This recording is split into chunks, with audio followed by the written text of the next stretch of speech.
Hello everyone, good morning to all of you. Welcome to logic पाठशाला।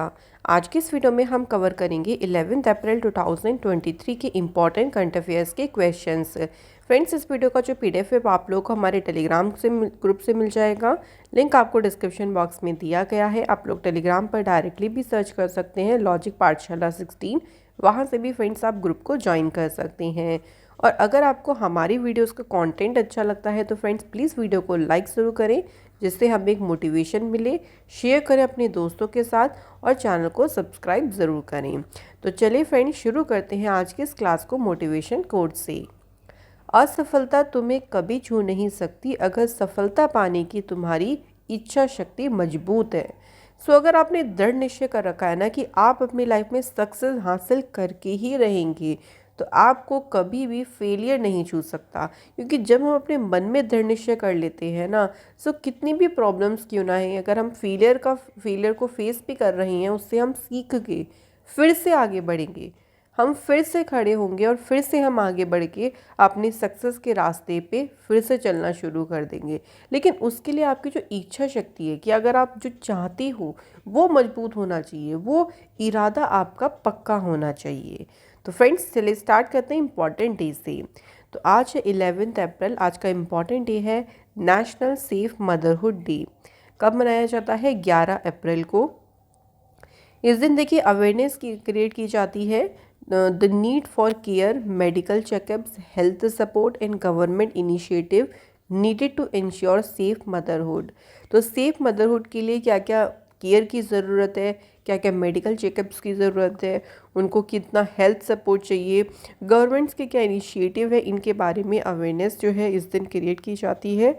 ये जो दिन है ना, 11 अप्रैल, ये बर्थ एनिवर्सरी है कस्तूरबा गांधी जी की, जो कि वाइफ थी महात्मा गांधी जी की। तो इन्हीं की बर्थ एनिवर्सरी के दिन कौन सा दिन मनाया जाता है? National safe motherhood day.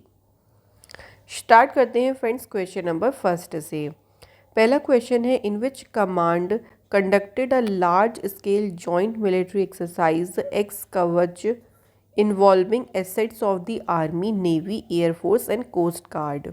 इस अभ्यास में देखिए कौन कौन जुड़ रहा है। इस अभ्यास में है सेना, नौसेना, वायुसेना और तटरक्षक। किस कमान में सेना, नौसेना, वायुसेना और तटरक्षक की संपत्ति से जुड़े बड़े पैमाने पर एक संयुक्त सैन्य अभ्यास एक्स कवच का आयोजन किया गया? कौन सी कमांड है? आंसर है friends Andaman and Nicobar command. ठीक है, याद रखिएगा फ्रेंड्स, अंडमान और निकोबार कमांड।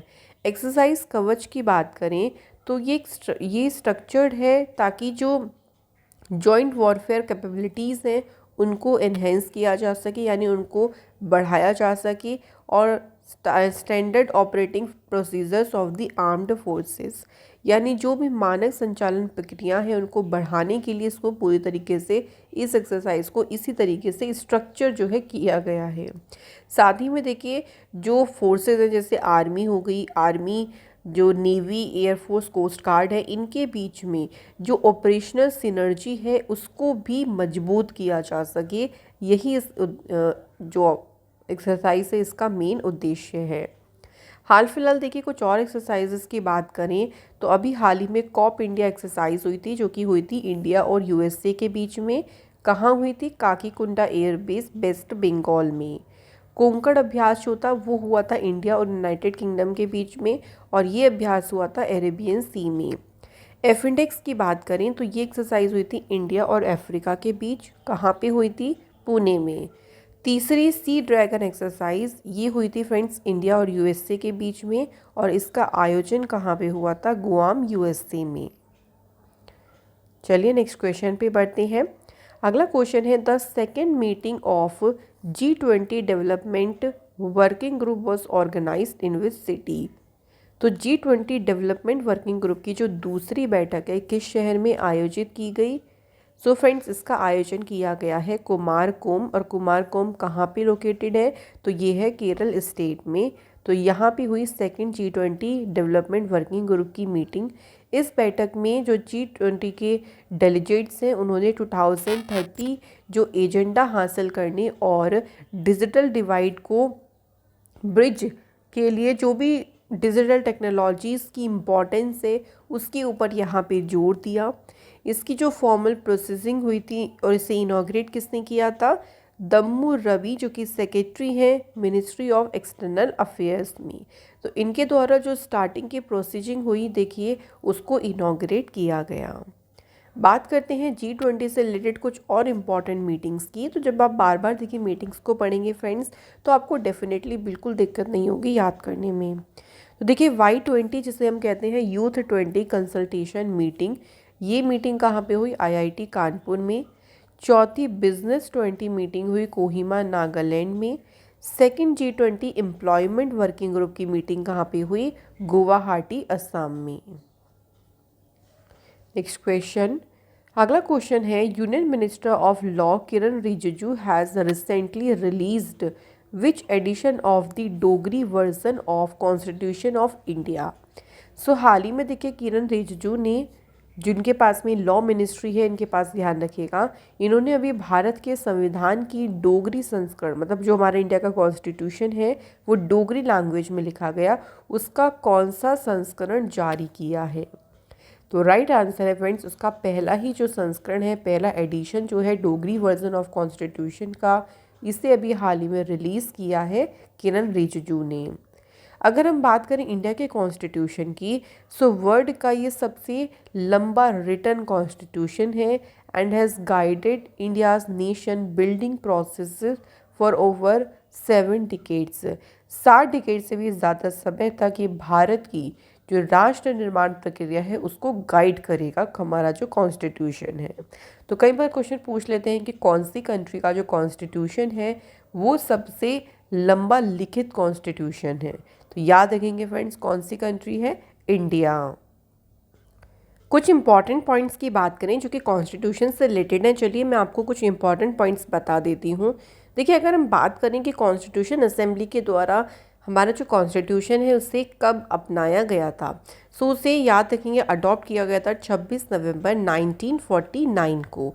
लेकिन बात करें ये इफ़ेक्ट में कब आया, यानी लागू कब हुआ हमारा कॉन्स्टिट्यूशन, 26 जनवरी 1950 को। ये 2 ईयर इंपॉर्टेंट है, याद रखेंगे। पास से इसलिए कई बार कंफ्यूज हो जाते हैं। 26 जनवरी को इसलिए हर साल मनाया जाता है कौन सा डे, रिपब्लिक डे। अच्छा अगर बात करती हैं, एक इम्पॉर्टेंट पॉइंट यहाँ पे बन जाता है कि father of the Indian constitution किसे कहा जाता है। सो आपका राइट आंसर होगा भीमराव अंबेडकर जी को कहा जाता है फादर ऑफ इंडियन कॉन्स्टिट्यूशन। एक और पॉइंट यहाँ से ध्यान रखिएगा कि जो कॉन्स्टिट्यूशन है उसको पूरा बनने में कितना समय लगा, बहुत ही इंपॉर्टेंट क्वेश्चन है। तो 2 ईयर 11 मंथ्स एंड 18 डेज। तो ये आपको एग्जैक्ट ध्यान रखना है, इतना टाइम लगा था कॉन्स्टिट्यूशन को कंप्लीट तैयार होने में। तो चलिए अब बढ़ते हैं नेक्स्ट क्वेश्चन पे। अगला क्वेश्चन है who has inaugurated a tulip garden eight Sanasar in Ramban district Jammu Kashmir. तो जम्मू कश्मीर के रामबन जिले के सनासर में ट्यूलिप गार्डन का उद्घाटन किसने किया। करेक्ट आंसर है जम्मू कश्मीर के लेफ्टिनेंट गवर्नर मनोज सिन्हा जी ने उद्घाटन किया इस ट्यूलिप गार्डन का। इस ट्यूलिप गार्डन में 25 वैरायटीज़ के 2.7 लाख ट्यूलिप बल्ब्स हैं जिनको प्लांट किया गया था। ट्यूलिप्स की जो लाइफ होती है देखिए बहुत शॉर्ट लाइफ होती है। सनासर जो है ये सी लेवल से 2079 मीटर एल्टीट्यूड की ऊंचाई पर स्थित है और पटनी टॉप का फेमस हिल रिजॉर्ट से लगभग ये 19 किलोमीटर दूर है। तो यहाँ पे ट्यूलिप गार्डन है बहुत ही सुंदर, जिसको इनॉग्रेट किया जम्मू कश्मीर के लेफ्टिनेंट गवर्नर मनोज सिन्हा जी ने। बात करें देखिए मनोज सिन्हा से रिलेटेड इम्पॉर्टेंट न्यूज़ की, तो इन्होंने देखिए जम्मू कश्मीर की गवर्नमेंट ने लॉन्च किया था प्लांटेशन ड्राइव किस दिन, इंटरनेशनल वुमेंस डे के दिन, और इसे लॉन्च किया था जम्मू कश्मीर की सरकार के द्वारा। इसके अलावा डॉक्टर जितेंद्र सिंह ने इनॉग्रेट किया था नॉर्थ इंडिया का पहला industrial biotech park Jammu Kashmir में। जम्मू कश्मीर के जो लेफ्टिनेंट गवर्नर हैं मनोज सिन्हा, उन्होंने माई गवर्नमेंट जो कि रोबस्ट सिटीजन इंगेजमेंट प्लेटफॉर्म है इसे लॉन्च किया। जम्मू कश्मीर के चीफ सेक्रेटरी जो हैं अरुण कुमार मेहता, इन्होंने ई किताब कोश को लॉन्च किया। इसके अलावा मनोज सिन्हा ने यहाँ पर एक पोर्टल लॉन्च किया था जिसको नाम दिया पोर्टल को अवसर। तो ये कुछ इम्पॉर्टेंट न्यूज़ है जम्मू कश्मीर से रिलेटेड। अगला क्वेश्चन देखिए। नेक्स्ट क्वेश्चन है, Bangladesh power development board has received 450 megawatt of electricity from the Godda plant of Adani power. जो गोड्डा पावर प्लांट है ये कौन से स्टेट में लोकेटेड है? तो इस पावर प्लांट से 450 मेगावाट की बिजली किसे मिल रही है? बांग्लादेश पावर डेवलपमेंट बोर्ड को, और ये लोकेटेड है फ्रेंड्स झारखंड स्टेट में। बांग्लादेश जो है करंटली इंपोर्ट कर रहा है 1160 मेगावाट की पावर इंडिया से। तो इंडिया से कहाँ जा रही है? बांग्लादेश में। इंडिया जो है वो इस टाइम पे ओनली कंट्री है बांग्लादेश के जहाँ पे जिससे बांग्लादेश जो है क्रॉस बॉर्डर इलेक्ट्रिसिटी ट्रेड करता है। बांग्लादेश की बात करें, इंडिया की नेबर कंट्री है। देखिए, कैपिटल है ढाका, करेंसी है टका, प्रेसिडेंट है मोहम्मद शहाबुद्दीन और प्राइम मिनिस्टर है यहाँ पे शेख हसीना। बात करें फ्रेंड्स कि बांग्लादेश के साथ में कितनी जो स्टेट्स हैं उनका बॉर्डर लगता है। सबसे पहले याद रखिएगा कि जो वेस्ट बंगाल है ये सबसे बड़ा बॉर्डर शेयर करता है बांग्लादेश के साथ में। इसके अलावा असम का बॉर्डर लगता है फ्रेंड्स, मिज़ोरम का बॉर्डर शेयर होता है, मेघालय और त्रिपुरा। तो ये स्टेट है जिनका बॉर्डर शेयर होता है बांग्लादेश के साथ। और त्रिपुरा जो है वो 3 ओर से किससे घिरा है? बांग्लादेश से, ये भी याद रखें। नेक्स्ट क्वेश्चन देखिए, who has been commissioned as a warrant officer in the Royal Air Force of the United Kingdom. United Kingdom की तो रॉयल एयर फोर्सेस में वारंट ऑफिसर के रूप में किसे नियुक्त किया गया? करेक्ट आंसर है सुब्बी सुब्रमण्यम, इन्हें अपॉइंट किया गया है। इन्होंने वारंट ऑफिसर जेक एल्पर्ट को सक्सीड किया, उनकी जगह पर ये अपॉइंट हुए हैं। बात करें रिसेंट के कुछ और अपॉइंटमेंट्स की, तो देखिए स्टेट मैनेजमेंट और रिसोर्सेज के जो डिप्टी सेक्रेटरी बने यूएसए में, उनका नाम है Indian American Richard Verma. First women president of Indus entrepreneurs Rajasthan यानी टाई राजस्थान की पहली वुमेन प्रेसिडेंट बनी doctor Sheenu Jhawar. First head of NASA's moon to Mars program, तो इसके हेड बने Amit Kshatriya. First assistant police chief in the USA Connecticut, तो इसमें अपॉइंट हुए हैं मनमीत कर्नल। सो ये याद रखेंगी, ध्यान रखें। अगला क्वेश्चन है, who has been awarded the International prize 2023 in statistics, और इसे कहा जाता है नोबेल प्राइज ऑफ स्टैटिस्टिक्स। तो इसे अक्सर सांख्यिकी का नोबेल पुरस्कार भी कहा जाता है, और इस पुरस्कार से किसे सम्मानित किया गया है? सही आंसर है सी राधाकृष्णन राव जी को सम्मानित किया गया है international prize 2023 in statistics. Rao ji की बात करें तो 1945 में कलकत्ता मैथमेटिकल सोसाइटी के बुलेटिन में पब्लिश्ड अपने जो रिसर्च पेपर है उनमें 3 फंडामेंटल रिजल्ट्स का जो है इन्होंने डिमॉन्स्ट्रेट किया था, उसी के को ध्यान में रखते हुए इन्हें ये अवार्ड मिला है। इस अवार्ड की शुरुआत 2016 में हुई थी, और ये जो अवार्ड है ये हर 2 साल में किसी इंडिविजुअल या फिर टीम को जो है दिया जाता है। तो याद रखें कब से शुरू हुआ था ये अवार्ड? 2016 से। कुछ और अवार्ड्स की बात करें तो केरल का देखिए हाईएस्ट सिविलियन ऑनर जो है केरल ज्योति, ये अवार्ड किसे मिला? एमटी वासुदेवन नायर जी को। नेशनल ह्यूमैनिटीज़ मेडल से सम्मानित किया गया इंडियन अमेरिकन मिंडी कलिंग को। इंडिया के मोस्ट वैल्यूएबल सेलिब्रिटी कौन बने 2022 में? Ranveer Singh. World best airport 2023 by Skytrax world airport, तो इनके अकॉर्डिंग चांगी एयरपोर्ट सिंगापुर को वर्ल्ड का बेस्ट एयरपोर्ट का टाइटल मिला। Next question, which pharma company has won the best production and process development award as part of the vaccine industry excellence awards at the world vaccine congress 2023? So simple ध्यान रखेंगे कि कौन सी pharma company है जिसे सर्वश्रेष्ठ उत्पादन प्रक्रिया विकास का पुरस्कार मिला है? करेक्ट आंसर है भारत बायोटेक को जो है फ्रेंड्स ये अवार्ड मिला है। ये जो कांग्रेस हुआ ये कहाँ पे हुआ? वॉशिंगटन यूएसए में। भारत बायोटेक जो है वर्ल्ड की पहली इसने वर्ल्ड का जो पहला प्रोसीजर था इंट्रानेजल कोविड-19 वैक्सीन, जिसको नाम दिया था इनकोवैक। तो ये पहला प्रोड्यूसर था जिसको किस कंपनी ने बनाया था? भारत बायोटेक ने। Next question, who has clinched his first ever tour Orleans master supers 300 tournament in France? तो फ्रांस में अपना पहला टूर खिताब ऑर्लियंस मास्टर सुपर 300 टूर्नामेंट ये किसने जीता? तो ये जीता है प्रियांशु रजावत ने। प्रियांशु रजावत ने इसमें वर्ड नंबर 49 में जो है मैग्नस जोहानिसन उन्हें जो है इस बैटल में मेंस की जो सिंगल फाइनल हुआ था उसमें डिफीट किया। अगला question, who has become the fastest batsman to reach the 6000 run mark in the IPL 2023? IPL में सबसे तेज 6000 रन बनाने वाले बल्लेबाज कौन बने? आंसर है friends David Warner. David Warner जो है वो दिल्ली कैपिटल्स के लिए के कैप्टन है और सबसे जल्दी इन्होंने अपने 6000 रन कंप्लीट कर लिए। सो विराट कोहली और शिखर धवन के बाद अब 6000 से भी ज़्यादा रन बनाने वाले ये कौन से बल्लेबाज बने हैं फ्रेंड्स? तीसरे बल्लेबाज बने हैं और 2023 में पहले बल्लेबाज बने जिन्होंने 6000 रन अपने पूरे कर लिए। IPL 2015, 17, 2019 में इन्हें ऑरेंज कैप मिली थी। ऑरेंज कैप जब मिलती है जब आपके सबसे ज़्यादा रन होते हैं। तो फ्रेंड्स यहाँ हमारे क्वेश्चंस का सिलसिला हो जाता है कंप्लीट।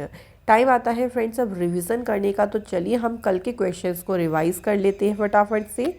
पहला क्वेश्चन है, who has assumed charge as a president of national rifle association of India? So इसका पदभार किसने संभाला है? National rifle association of India के अध्यक्ष के पदभार किसने ग्रहण किया है? तो फ्रेंड्स राइट आंसर है कलिकेश सिंह देव। नेक्स्ट है, Alexander Ceferin has been reelected as a president of the union of European football association. तो अब 2027 तक रहेंगे एलेक्जेंडर सेफरिन। UEFA का मुख्यालय कहाँ है? न्योन, स्विट्ज़रलैंड में। Next question, union home minister Amit Shah on the occasion of Hanuman Jayanti unveiled a 54 feet tall statue of Lord Hanuman at Sarangpur temple. तो सारंगपुर जो टेम्पल है कौन से स्टेट में लोकेटेड है? तो ये है फ्रेंड्स गुजरात में लोकेटेड। अगला क्वेश्चन है, किस स्टेट ने टॉप किया है the list of state in the country with most number of products securing the GI tag? तो अगर हम फाइनेंशियल ईयर 22-23 की बात करें, सबसे ज़्यादा GI टैग जो मिले हैं वो केरल स्टेट्स के प्रोडक्ट को मिला है। Who has flagged of international yoga महोत्सव 2023 इन डिब्रूगढ़ यूनिवर्सिटी असम? तो अभी से हरी झंडी दिखाई है सर्वनंदा सोनेवाल जी ने। इंडिया की 12वीं जो वंदे भारत एक्सप्रेस ट्रेन है ये कौन से रूट पे शुरू की गई है? तो इसे शुरू किया गया है सिकंदराबाद तेलंगाना से तिरुपति आंध्र प्रदेश तक, और ये 12वीं जो है वंदे भारत एक्सप्रेस ट्रेन है हमारे भारत की। हु हैज़ इनॉग्रेटेड गज उत्सव 2023 at the Kaziranga national park high schools playground field इन असम? तो गज उत्सव 2023 का उद्घाटन किसने किया? प्रेसिडेंट द्रौपदी मुर्मू जी ने। अगला क्वेश्चन, नेक्स्ट क्वेश्चन है, union government has recently approved the installation of how many nuclear reactors in the country? देश में 10 परमाणु रिएक्टर्स की स्थापना को मंजूरी दी है यूनियन गवर्नमेंट ने, और इन्हें 4 डिफरेंट स्टेट्स जिसमें है कर्नाटका, हरियाणा, मध्य प्रदेश, राजस्थान में इनको इंस्टॉल किया जाएगा। नेक्स्ट है, which of the following airport has broken into the club of the world 10th busiest airport? तो दुनिया के 10 सबसे व्यस्त हवाई अड्डों के क्लब में अभी शामिल हो गया है इंदिरा गांधी इंटरनेशनल एयरपोर्ट, और इसे कौन सी रैंक मिली है? 9th। India has been recently elected to the first seat of the United Nations Statistical Commission for a period of 4 years। अब पहली सीट पे तो इंडिया को इलेक्ट किया गया, दूसरी सीट के लिए कौन सा देश चुना गया है? सही आंसर है south Korea. Which countries company space pioneer successfully launched Tianlong 2 rocket into space. तो तियानलोंग 2 रॉकेट को अपनी ऑर्बिट में सफलतापूर्वक लॉन्च किया है किसने? चाइना कंट्री ने। तो फ्रेंड्स यहाँ हमारे क्वेश्चंस कंप्लीट होते हैं। कल आप लोगों से 2 क्वेश्चन पूछे थे कि जो एक्सरसाइज है आपके कॉप इंडिया, ये वेस्ट बंगाल में हुई इंडिया और यूएसए के बीच में। सेकंड क्वेश्चन था कि पोलैंड का जो टॉप सिविलियन अवार्ड है ये मिला यूक्रेन के प्रेसिडेंट को। So thank you so much guys, आप सभी ने बिल्कुल सही आंसर करे, दिल से बहुत शुक्रिया।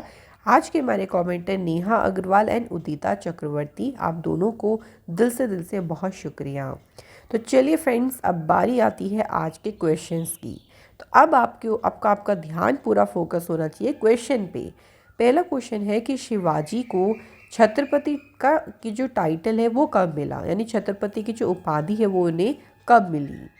सेकंड क्वेश्चन है Purusha Sukta is a hymn from which Veda. तो ये किस वेद का स्रोत है? 4 वेद होते हैं, उनमें से बताना है हमें। तो आप अपने आंसर हमें जल्दी से अब बता दीजिए कमेंट बॉक्स में। और यहाँ हमारी वीडियो होती है फ्रेंड्स कंप्लीट।